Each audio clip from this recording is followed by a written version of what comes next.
আসসালামু আলাইকুম, স্বাগত জানাচ্ছি আরটিভির মধ্যাহ্নের সংবাদে। আপনাদের সঙ্গে আছি আমি সিনথিয়া রহমান। বিএনপির ভারপ্রাপ্ত চেয়ারম্যান তারেক রহমানের দেশে ফেরা নিয়ে হযরত শাহজালাল আন্তর্জাতিক বিমানবন্দর এলাকায় গোয়েন্দা নজরদারি বাড়ানো হয়েছে। বিমানবন্দর কর্তৃপক্ষ আগামী ২৪ ঘন্টার জন্য বিমানবন্দর এলাকায় দর্শনার্থী প্রবেশের ওপর সাময়িক বিধিনিষেধ আরোপ করেছে। বেসামরিক বিমান চলাচল কর্তৃপক্ষ বেবিচক জানিয়েছে, নিরাপত্তায় কোনো ফাঁক ফোকর না রেখে পুরো এলাকা জুড়ে কয়েক স্তরের নিরাপত্তা বলয় গড়ে তুলেছে তারা। আজ সন্ধ্যা ৬টা থেকে পরবর্তী ২৪ ঘন্টা বিমানবন্দরের ভেতরে বৈধ টিকিটধারী যাত্রী ছাড়া আর কেউ যেন প্রবেশ করতে না পারে সেজন্য নিষেধাজ্ঞা দেওয়া হয়েছে। সহযাত্রী বা ভিজিটর প্রবেশ সম্পূর্ণভাবে নিষিদ্ধ থাকবে এ সময়। কর্তৃপক্ষ বলছে, যাত্রী সেবা, নিরাপত্তা এবং অপারেশনাল শৃঙ্খলা ঠিক রাখতে এই সাময়িক ব্যবস্থা নেওয়া হয়েছে। বিভিন্ন বাহিনীর পাশাপাশি সাদা পোশাকেও আইন শৃঙ্খলা বাহিনীর সদস্যরা সার্বক্ষণিক নজরদারি করছেন। বুধবার সকাল থেকে শুরু হয়েছে বিমানবন্দরের নিরাপত্তা কাজে নিয়োজিত সদস্যদের মোতায়েন।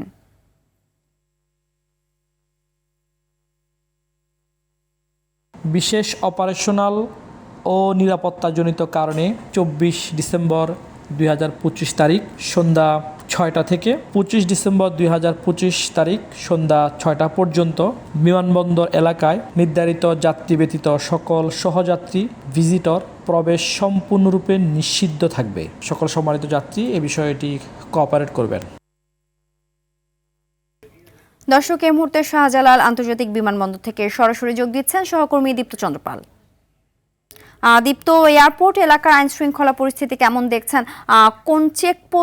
কোনো চেকপোস্ট বসানো হয়েছে কিনা জানাবেন।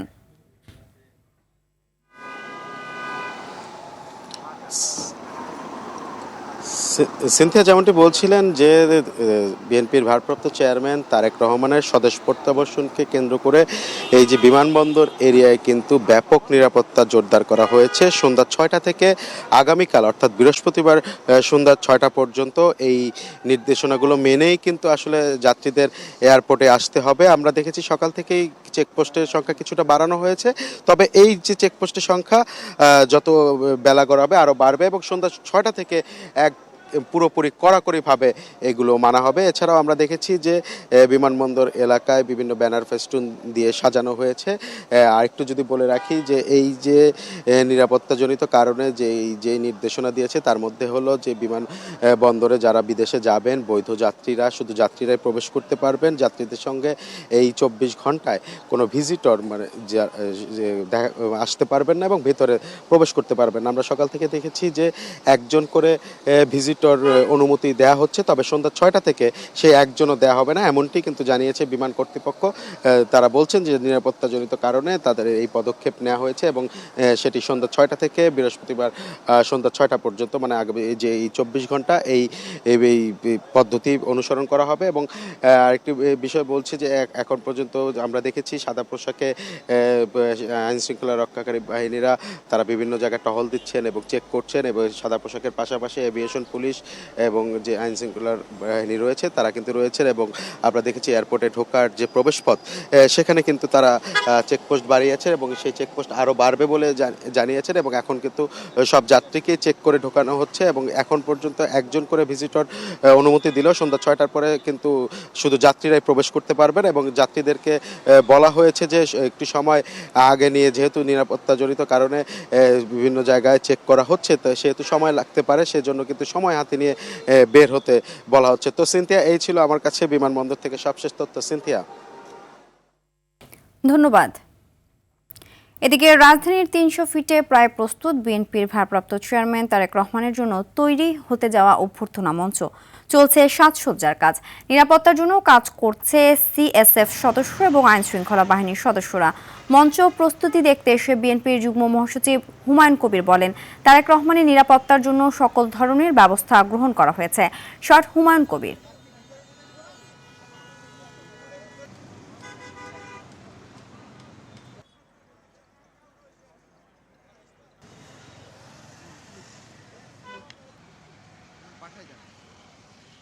আমরা আশা করি সুশৃঙ্খলভাবে আমাদের নেতাকর্মীরা সব দেশের সব অঞ্চল থেকেই কালকে শুরু হবে।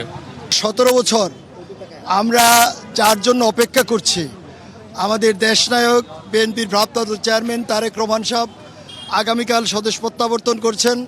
আমাদের এলাকার লোক খুশিতে আত্মহারা। ইতিমধ্যেই বাসে ট্রেনে করে অনেক লোক ঢাকায় চলে এসেছেন।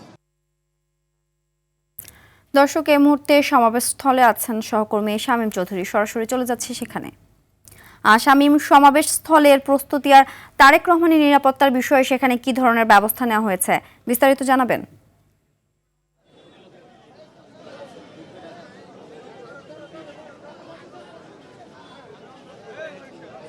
জি সিনথিয়া, আপনি কিছুক্ষণ আগেই নিজেই বলেছেন যে বিএনপির যুগ্ম মহাসচিব হুমায়ুন কবির এখানে এসেছিলেন এবং তিনি কিন্তু আমাদের সঙ্গে কথা বলেছেন এবং তিনি বলেছেন যে তারেক রহমানের নিরাপত্তার জন্য এখানে সর্বোচ্চ ব্যবস্থা নেওয়া হয়েছে এবং মূল ব্যবস্থাটা আসলে গ্রহণ করবে সরকার, এমনটাই তিনি আমাদেরকে জানিয়েছেন। এবং আপনি যদি বলেন যে প্রস্তুতির বিষয়টিতে আপনি দেখতেই পাচ্ছেন যে মঞ্চ তৈরির কাজ কিন্তু এখনও দ্রুত গতিতে এগিয়ে চলছে এবং সেখানে কিন্তু সিএসএফ সদস্যরা রয়েছেন, তারা কিন্তু মঞ্চের কাউকে উঠতে দিচ্ছেন না। আমরা দেখতে পাচ্ছি যে মঞ্চে কিন্তু ইতিমধ্যেই লাল কার্পেট আনা হয়েছে, কিছুক্ষণের মধ্যে হয়তো বা বিছিয়ে দেওয়া হবে। মঞ্চ আসলে পুরোপুরি তৈরি হয়ে গেছে, এখন যেটা বাকি আছে সেটা হচ্ছে সাজসজ্জার কাজ। আর আপনি যদি দেখতে চান যে এখানে আসলে যতই বেলা বাড়ছে ততই কিন্তু আস্তে আস্তে করে জনসমাগম বাড়ছে। দলীয় নেতাকর্মীর পাশাপাশি এখানে সাধারণ মানুষরাও এসে উপস্থিত হচ্ছেন। এক কথা আসলে বলা যায় যে যদি আপনি প্রথমে এসে এখানে নামেন বা এই জায়গাটিকে দেখেন তাহলে মনে হবে যে কোনো মেলায় আপনি এসে পৌঁছেছেন। এখানে দলীয় নেতাকর্মী যারা রয়েছে তাদের হাতে শোভা পাচ্ছে তারেক রহমানের ছবি সংবলিত এবং বিএনপির দলীয় পতাকা, এবং তারা কিন্তু বিভিন্ন ব্যানার ফেস্টুন এখানে নিয়ে হাজির হয়েছেন। নিরাপত্তার জন্য এখানে যে বৈদ্যুতিক খুঁটি রয়েছে সেই বৈদ্যুতিক খুঁটিগুলোতে কিন্তু আগে থেকেই সিসি ক্যামেরা সংযুক্ত করা হয়েছে যাতে পুরো এলাকাটা একদম নজরদারিতে রাখা যায়। এবং তারেক রহমান আগামীকালকে অভ্যর্থনা গ্রহণ করবেন এই মঞ্চে এবং এই মঞ্চ থেকে তিনি কিন্তু শুভেচ্ছা বক্তব্য দেওয়ার কথা রয়েছে নেতাকর্মীদের উদ্দেশ্যে এবং দেশের মানুষের উদ্দেশ্যে। সে কারণেই কিন্তু এই বৈদ্যুতিক খুঁটিগুলোতে আমরা দেখতে পাচ্ছি যে অনেকগুলো মাইক রয়েছে, প্রত্যেকটা বৈদ্যুতিক খুঁটিতে আলাদা আলাদা করে মাইকের ব্যবস্থা করা হয়েছে এবং এই মঞ্চের যে চারপাশটা আছে সেই চারপাশটার অনেক অংশ জুড়ে কিন্তু বাঁশের বেড়া দেওয়া রয়েছে যাতে আগামীকালকে খুব সহজেই কেউ মঞ্চের আশেপাশে আসতে না পারে, সেই ব্যবস্থাগুলো এখানে করা হয়েছে। আর মঞ্চের পূর্ব পাশে আমরা দেখতে পাচ্ছি যে প্রায় 3টি নিরাপত্তা চৌকি রয়েছে এবং এই নিরাপত্তা চৌকিতে আগামীকাল অবস্থান করবেন সিএসএফ সদস্য এবং আইনশৃঙ্খলা রক্ষাকারী বাহিনী। এবং পূর্ব পাশেও কিন্তু মঞ্চের একটি নিরাপত্তা চৌকি রয়েছে, সেখানেও আইনশৃঙ্খলা রক্ষাকারী বাহিনী যারা আছে তাদের এখানে থাকার কথা রয়েছে। তো একটা সাজ রব কিন্তু এখানে রয়েছে। সিনথিয়া, এখান থেকে এই ছিল সর্বশেষ। ধন্যবাদ। দেশের 26তম প্রধান বিচারপতি হিসাবে নিয়োগ পেলেন আপিল বিভাগের বিচারক জুবায়ের রহমান চৌধুরী। মঙ্গলবার আইন, বিচার ও সংসদ বিষয়ক মন্ত্রণালয় থেকে প্রধান বিচারপতি নিয়োগ দিয়ে এ প্রজ্ঞাপন জারি করে। রাষ্ট্রপতির আদেশক্রমে আইন ও বিচার বিভাগের সচিব লিয়াকত আলী মোল্লা স্বাক্ষরিত প্রজ্ঞাপনে বলা হয়, গণপ্রজাতন্ত্রী বাংলাদেশের সংবিধানের 95 অনুচ্ছেদের 1 দফায় প্রদত্ত ক্ষমতা বলে মহামান্য রাষ্ট্রপতি বাংলাদেশ সুপ্রিম কোর্ট আপিল বিভাগের বিচারপতি জুবায়ের রহমান চৌধুরীকে বাংলাদেশের প্রধান বিচারপতি নিয়োগ করা হলো। এতে আরও বলা হয়, এ নিয়োগ শপথ গ্রহণের তারিখ থেকে কার্যকর হবে।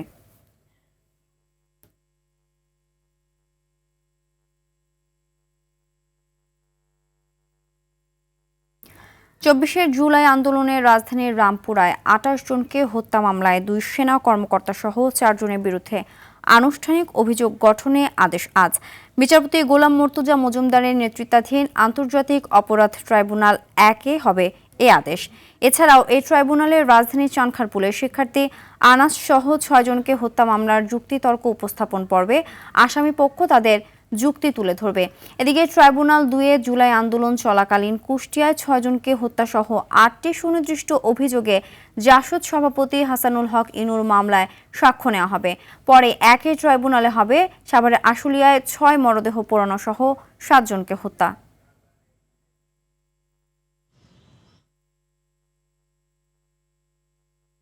আসন্ন পবিত্র রমজান উপলক্ষে খেজুর আমদানিতে শুল্ক 40% কমিয়েছে সরকার।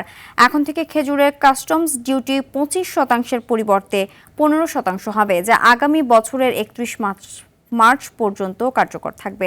একই সঙ্গে খেজুর ও অন্যান্য ফল আমদানিতে অগ্রিম আয়কর 10% থেকে কমিয়ে 5% করা হয়েছে।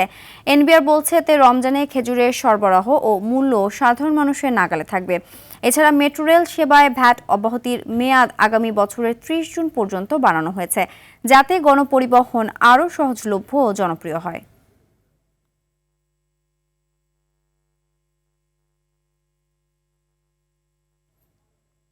বিভিন্ন উৎসব সহ সরকারি ছুটিতে লাখ লাখ পর্যটকের আগমন ঘটে পটুয়াখালীর পর্যটন কেন্দ্র কুয়াকাটায়। এবারও বড়দিন সহ সরকারি 3 দিনের ছুটিতে কেন্দ্র করে কুয়াকাটায় কয়েক লাখ পর্যটক আগমনের আশা করছে পর্যটন সংশ্লিষ্ট ব্যবসায়ীরা। ধুয়ে মুছে নতুন করে সাজানো হয়েছে হোটেল মোটেল সহ পর্যটন সংশ্লিষ্ট ব্যবসা প্রতিষ্ঠান। ইতোমধ্যে বুকিং হয়ে গেছে অধিকাংশ হোটেল মোটেলের কক্ষ। আগত পর্যটকদের নিরাপত্তায় সকল ধরনের প্রস্তুতি নেওয়া হয়েছে বলে জানিয়েছে ট্যুরিস্ট পুলিশ।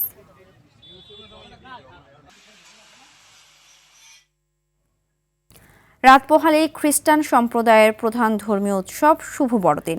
বিভিন্ন গির্জায় আনন্দ ও প্রার্থনার মধ্য দিয়ে দিনটি উদযাপনের প্রস্তুতি প্রায় শেষ পর্যায়ে।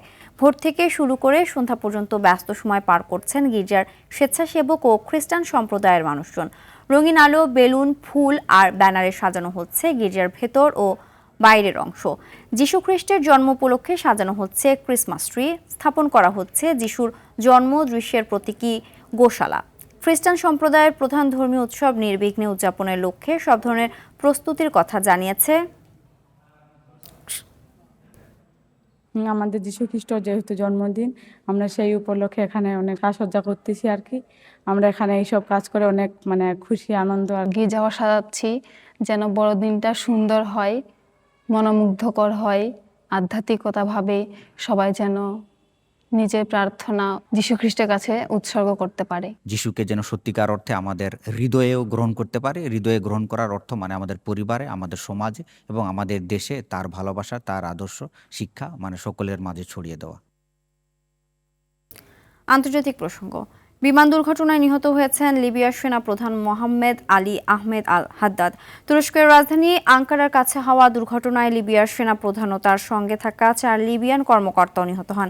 আঙ্কারা থেকে ফেরার পথে বিমানটি বিধ্বস্ত হয়। এ তথ্য নিশ্চিত করেছেন লিবিয়ার প্রধানমন্ত্রী আব্দুল হামিদ ডেবেইবা। স্থানীয় সময় মঙ্গলবার দেয়া বিবৃতিতে এই দুর্ঘটনাকে মর্মান্তিক বলে উল্লেখ করেন তিনি। প্রধানমন্ত্রীর পক্ষ থেকে দেয়া বিবৃতিতে বলা হয়, এই মর্মান্তিক দুর্ঘটনা জাতির, লিবিয়ার সামরিক প্রতিষ্ঠান এবং সাধারণ মানুষের জন্য বড় এক ক্ষতি।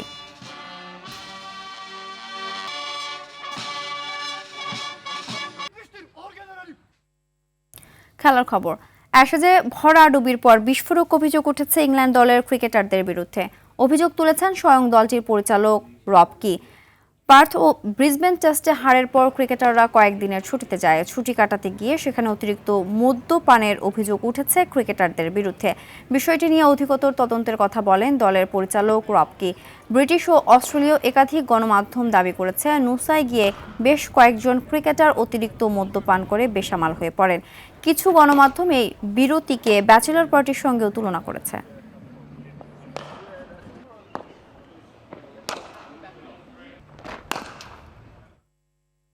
মধ্যাহ্নের সংবাদ এ পর্যন্তই। দুপুরের সংবাদ 2:45টায় দেখার আমন্ত্রণ রইল। ধন্যবাদ সবাইকে।